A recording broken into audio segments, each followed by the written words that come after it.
بسم الله الحمد لله والصلاة والسلام على أشرف الأنبياء والمرسلين نبينا محمد وعلى آله وأصحابه ومن تبعهم بإحسان إلى يوم الدين وسلم تسليما كثيرا أما بعد. Hiyo katika mwendelezo wa darasa yetu, leo ni darasa ya masail yanayoambatana na saumu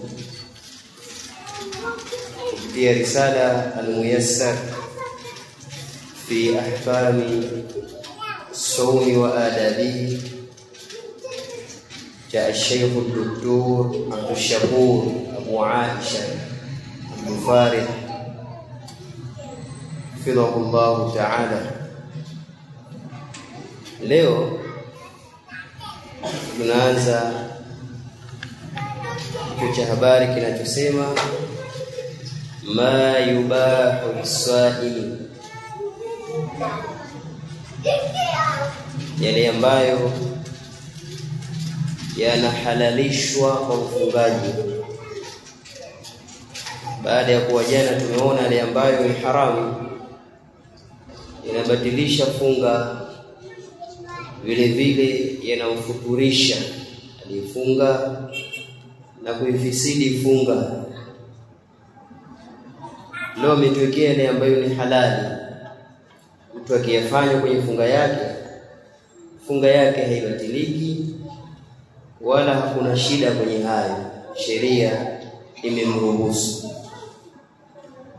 Lakini kabla ya kuingia, jana kuna masala tuliyogusia, na ni katika nukta ya 3.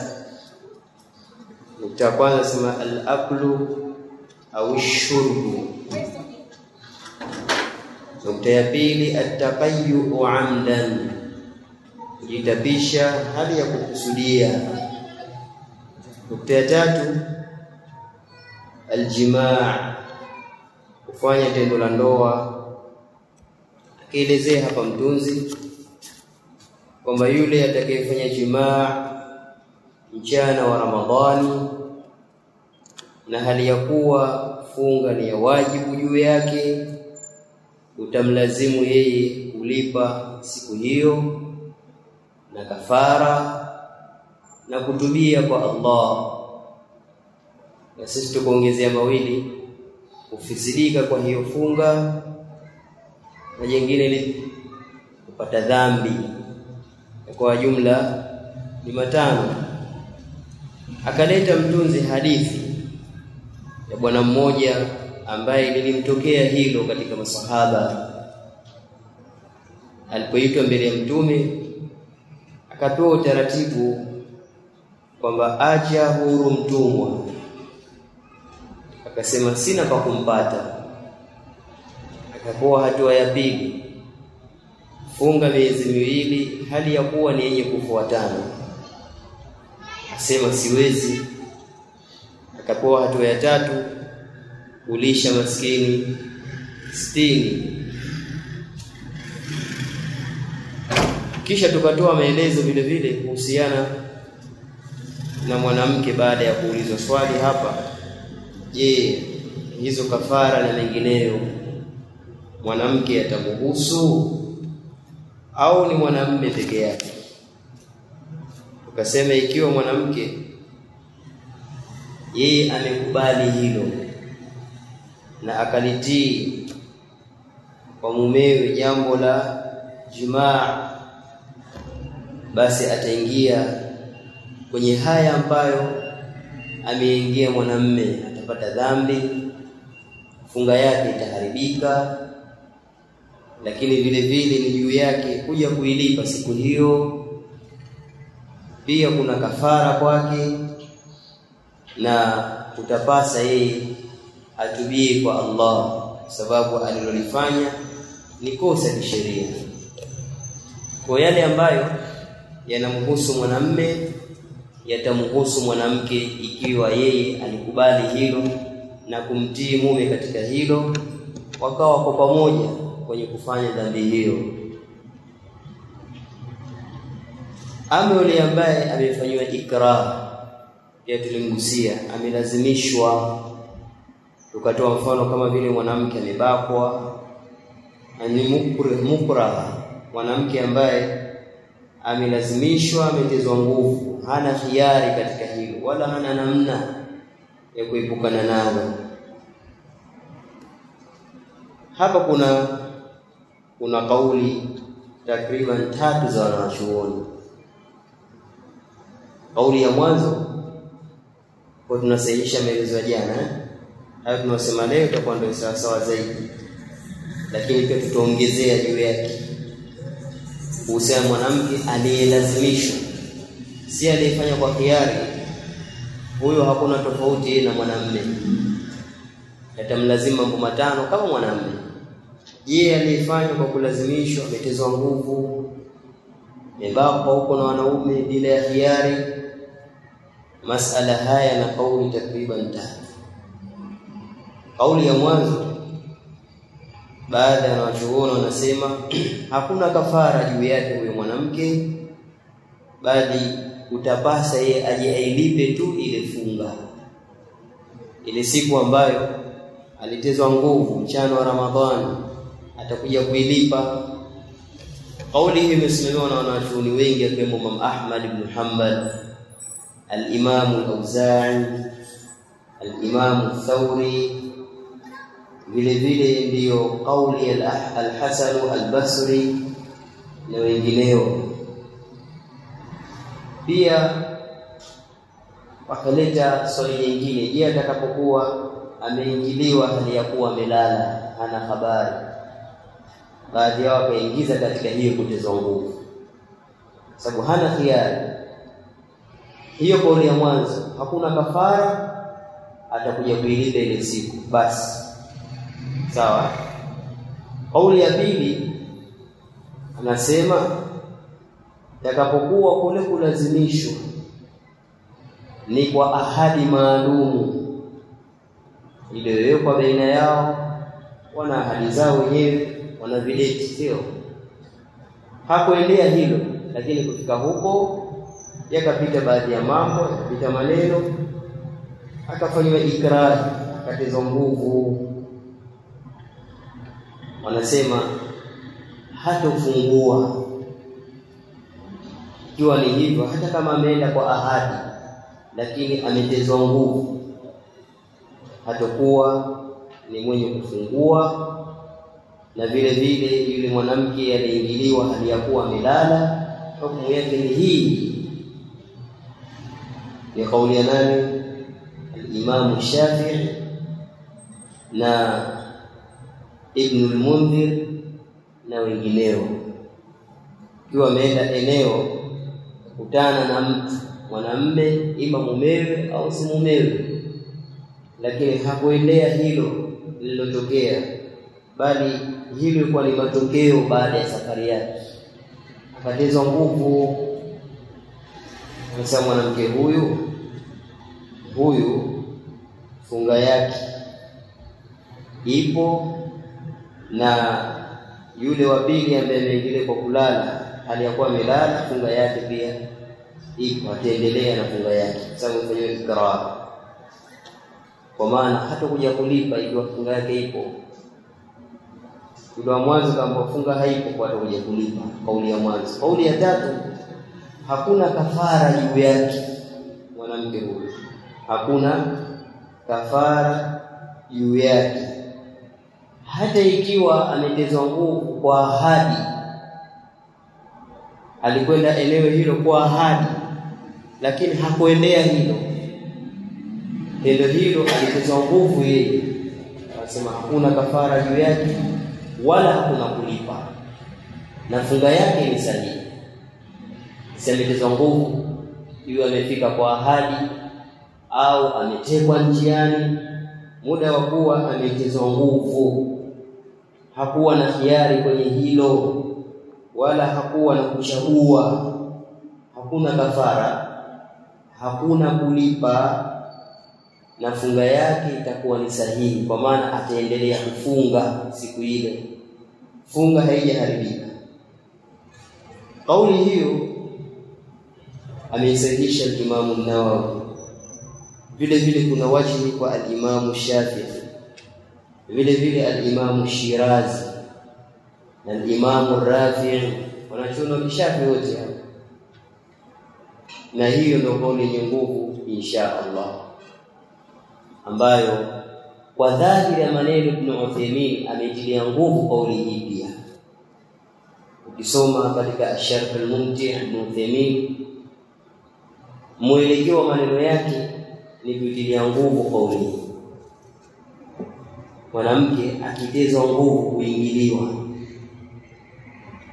kwa namna yoyote, lakini amelazimishwa, hakuwa na hiari ya kuondoka wala kukimbia wala kuchagua, lazima afanye.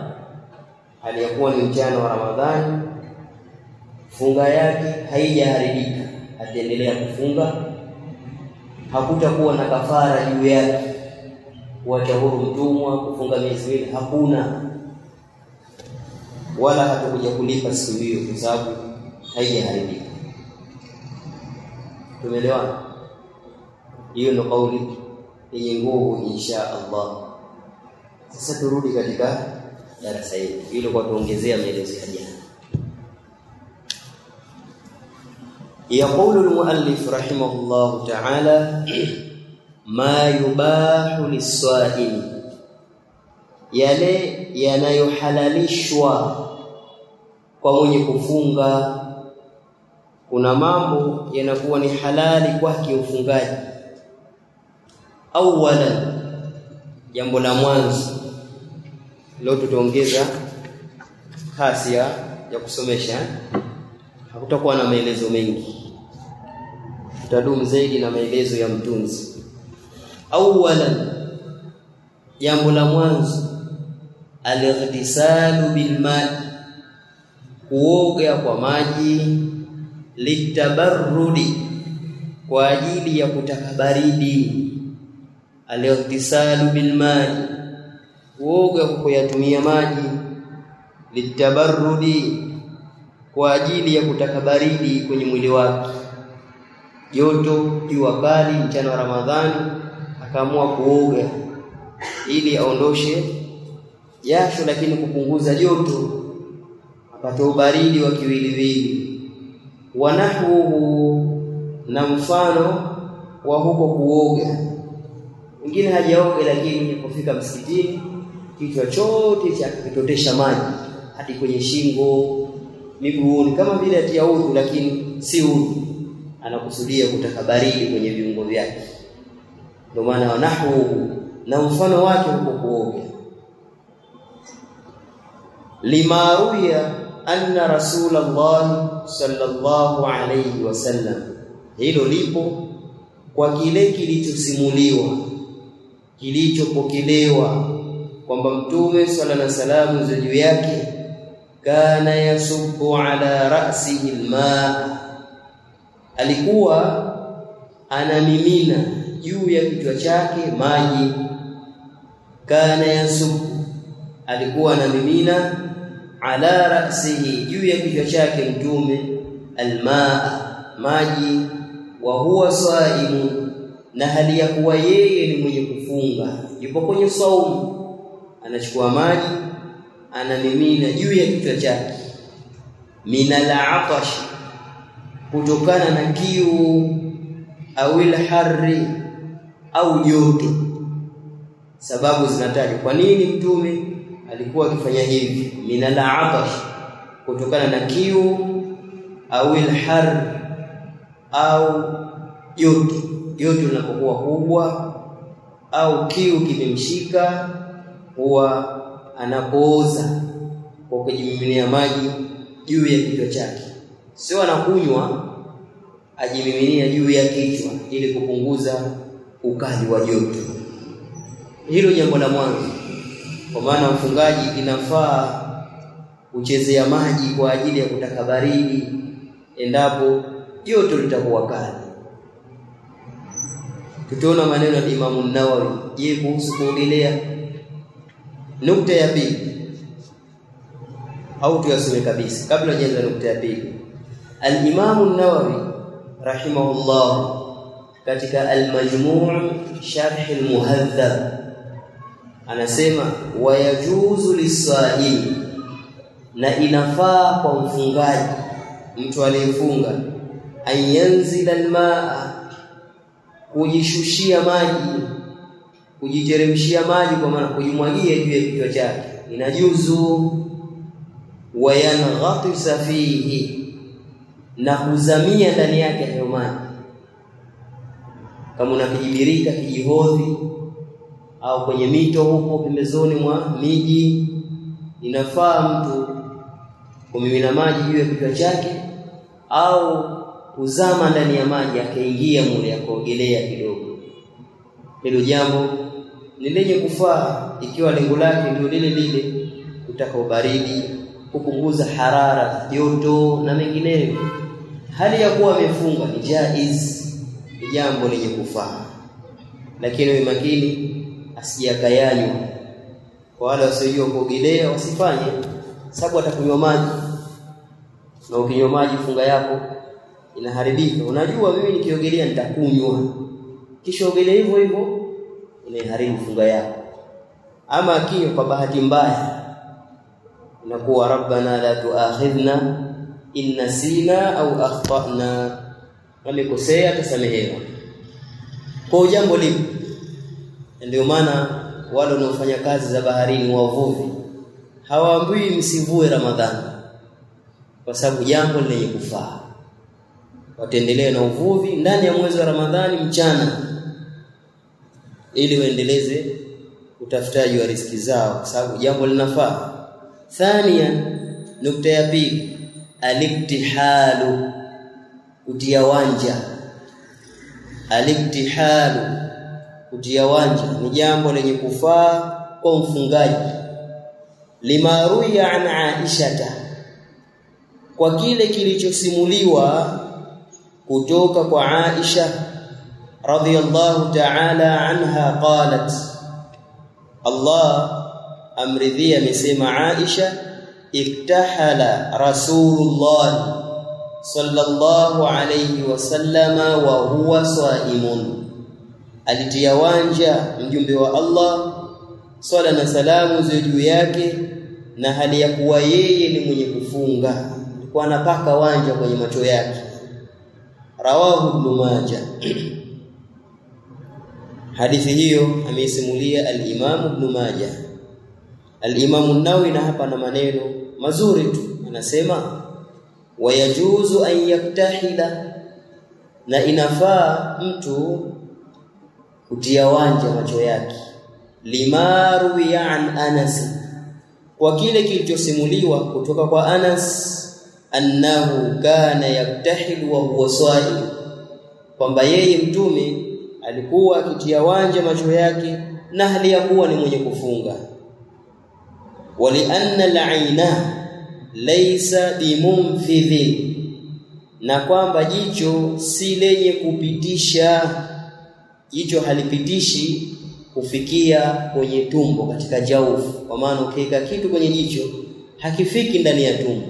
Laysa bimumfidhin, si lenye kupitisha kitu kufikia tumboni, jicho haliko hivyo. Tofauti na baadhi ya tundu, ukiweka kitu kinafika mpaka kwenye jaufu ndani ya tumbo, inakuwa ni sababu ya wewe kufungua. Jicho si hivi.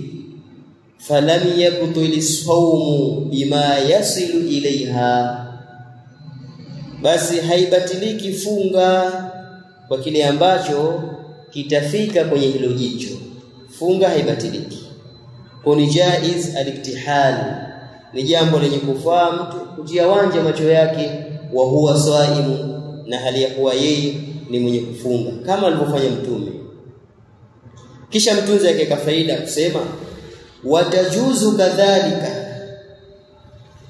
na litajuzu vile vile alqatratu fil aini au al-udhun, tone kwenye jicho au sikio. Watajuzu kadhalika, na litajuzu vile vile al-qatratu tone fil ain kwenye jicho au al-udhuni au sikio. Tafaa kuweka tone la dawa, mathalan unatumia dawa mchana wa Ramadhani, dawa ya macho au ya masikio, ile ya matone, itafaa kuweka tone mathalan la dawa kwenye jicho au sikio. Kufunga kwako hakuzuii kutumia dawa kama hizi za matone, lakini jichoni na masikioni. Kwa nini? Liannahuma laysa munfidha ila aljawf, kwa sababu hivyo viwili si vyenye kupitisha kitu ndani ya tumbo. Liannahuma, kwa sababu hivyo viwili, jicho na sikio, laysa munfidha, si vyenye kupitisha kitu chochote ila aljawf, kufikia tumboni. Jicho halina njia ya kuweka kitu kwenye jicho kafika tumboni, halifikishi tumboni. Vile vile sikio, bikhilafi alqatrati fil fami au al-anf, kinyume na tone kwenye kinywa au pua. Bikhilafi alqatrati, kinyume na tone, fil fami, kinywani, au al-anf, au puani. Unapoweka tone ndani ya kinywa au kwenye pua, kwenye tundu ya pua, basi hizi tundu mbili zina njia ya kufikisha hicho ulichokiweka kwenye aljawf, ndani ya tumbo. Idha wasalat ila aljawf, pindi litakapofika hilo tone katika tumbo. Aljawf, tumboni. Hizi tundu mbili njia zake zinafika tumboni, kinywa na pua. Utahadhari kwa umefunga kuingiza kitu chochote cha umaji kupitia njia hizo mbili, kwa sababu zina mawasiliano na tumbo, na kinachoingia tumboni kinakufunguza wewe, tofauti na jicho na sikio. Tumetoka Thalith, nukta namba 3. Kwa namba 2 tumeona kupaka awanja haizuii, lakini tuangalie kinywa na tundu za pua. Hizi zina mawasiliano na tumbo, tofauti na jicho na sikio. Nukta ya 3 ambayo katika mambo yenye kufaa kwa mfungaji, yubahu lisaimi almadmadatu walistinshaqu min ghairi mubalaghati. Yubahu lisaimi, pana halalishwa kwa mfungaji, almadmadatu, kusukutua, walistinshaqu, na kupandisha maji puani pamoja na kuyatoa, min ghairi mubalaghatin, pasi na kubeleghesha. Min ghairi mubalaghatin, pasi na kubeleghesha, pasi na kupea mno. Nini maana yake kubeleghesha? Kupea mno, anakusudia pasi na kuyafikisha mbali wakati wa kuyavuta hayo maji puani. Usifikishe mbali. Kuna baadhi wanavuta puani, na ndivyo inavyotakiwa. Wakati unayavuta maji puani, usibelegheshe, usifanye kupea zaidi kwenye kuyavuta maji. Uyavute kiasi kidogo tu ya kwamba hayatafika mbali, kwa sababu tumeona pua na mawasiliano na tumbo. Ukiyavuta ndani zaidi, yatapitiliza, yataingia ndani ya tumbo, na ukiingiza kitu ndani ya tumbo ni katika sababu za kufungua wewe.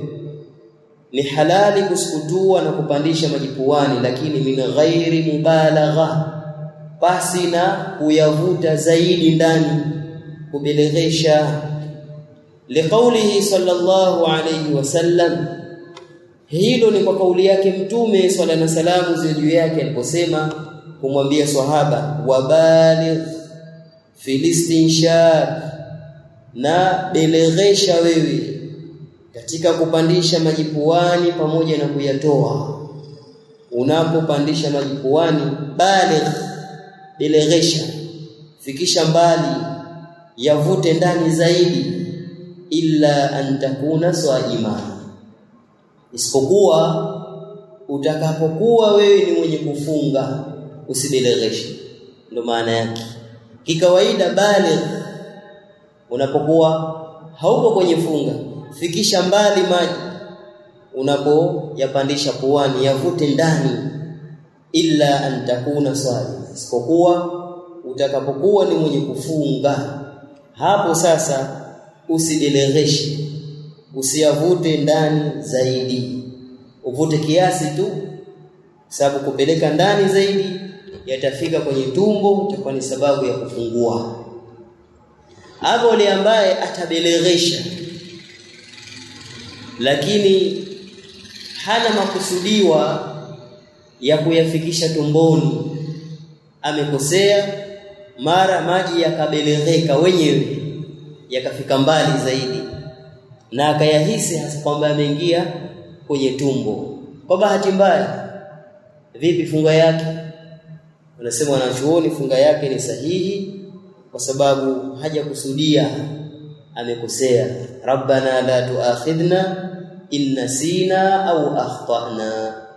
Umma huu umesamehewa madhambi ya kukosea, lakini atakapokuwa amekusudia na beleghesha ili yaingie ndani ya tumbo, funga yake imebatilika. Rawahu al-arba'a bi sanadin sahih.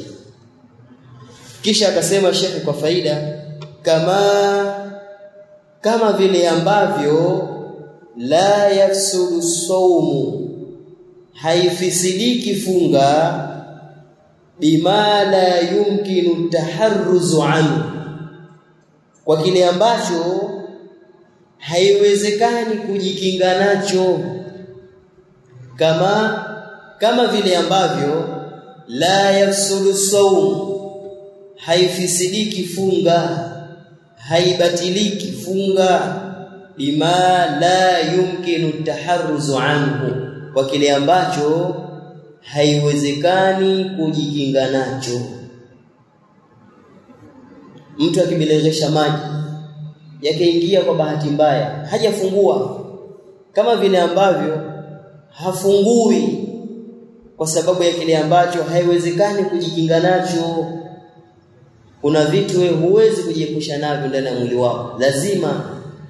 Sasa hivi unakuwa huwezi kufungua, kwa hivyo anatoa mfano, kabali'i ar-riq, kama vile kumeza mate.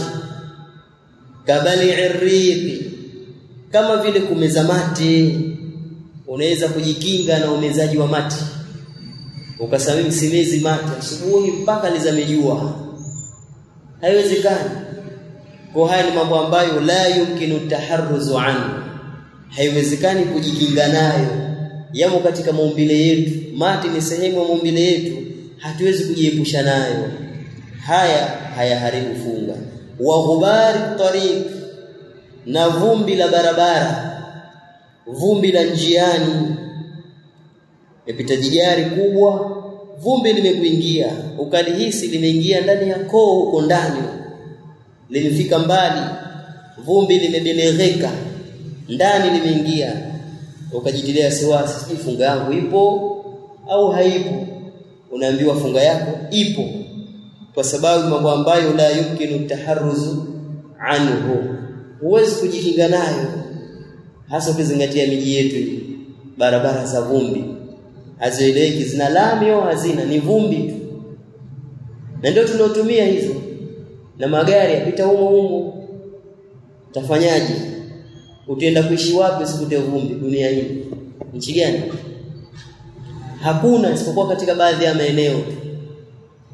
Sasa sisi tunaishi Afrika, jambo ni gumu. Kwa vile vile vumbi la njiani, barabarani, halifunguzi hata kama litabelegheka kwenye koo huko, utahisi limeingia ndani zaidi, kwa sababu ni mambo ambayo la yumkinu at-taharruzu anhu, haiwezekani kujikinga nayo, kujiepusha nayo, mazingira yanapelekea hivi. Rabi'an, nukta ya 4 katika mambo ambayo yanafaa kwa mfungaji kuyafanya, al-huqanu bil-ibri an tariqil jildi, dripu za sindano kwa njia ya ngozi, kupitia njia ya ngozi, dripu zile za sindano an tariqil jildi, kupitia njia ya ngozi, sawa'un kana fil 'adal, sawa imekuwa dripu hiyo na sindano hiyo ni katika msuli, au fil waridi, au ni katika mshipa. Sindano au drip kwa njia hizi za ngozi, ambao kawaida kama inavyochomwa drip au sindano hospitali, pitishwa juu ya ngozi yako, wanatafuta aina fulani za misuli ambazo wanazilenga wao, au aina fulani za mishipa ambao wataalamu wanajua kwamba tukidunga hapa, tukichoma hapa, tutaupata msuli fulani au mshipa fulani. Kwa matatizo yake, tukiupata mshipa fulani huu, basi itakuwa dawa imeingia mahala pake. Sasa wanatafuta mshipa huu, wanaingiza dawa yao kwa njia ya drip na sindano. Sawa? Je, hili ni jambo lenye kufaa? Ndio kaika nukta ya 4 kuonyesha hili nalo linafaa. Mlango wetu tunasoma yanayofaa kwa mfungaji. Jambo la 4 ni hizi sindano. Zinafaa ikiwa kwa njia ya ngozi, lengo ni kutafuta mshipa au msuli kwenye mwili wa mwanadamu, bisharti, lakini kwa sharti, alla yakuna min al-ibri al-mughadhiya, isiwe ni katika sindano zenye kulisha chakula. Alla yakuna, isiwe min al-ibri, ni katika sindano al-mughadhiya, zenye kulisha chakula. Jana mlisema sindano gani? Glucose, Mtu ana njaa, pengine amepata ajali mahututi, hawezi kula, kuna sindano fulani akichomwa hizo, basi kama vile ameshakula, anapata shibe. Zisiwe sindano hizi, kwa sababu hizi zinafungulisha. Sindano zikiwa zitakaa daraja ya kula na kunywa, hizo zinafunguza. Ikiwa sindano haikukaa mahala pa kula au kunywa, hiyo haifunguzi. Kwa tofauti yake ni hiyo. Sindano yoyote ambayo itamweka mtu kama vile amekunywa au amekula, anajisi ameshiba baada ya sindano hiyo, hiyo inafunguza na funga imebatilika. Kinyume chake haifunguzi na funga haibatiliki. Kwa maana sindano za kawaida, hasa kuingizwa dawa, kuingizwa hiki kawaida tu, sio ya chakula wala kukupa nguvu yoyote, hizo zitafaa mchana wa Ramadhani.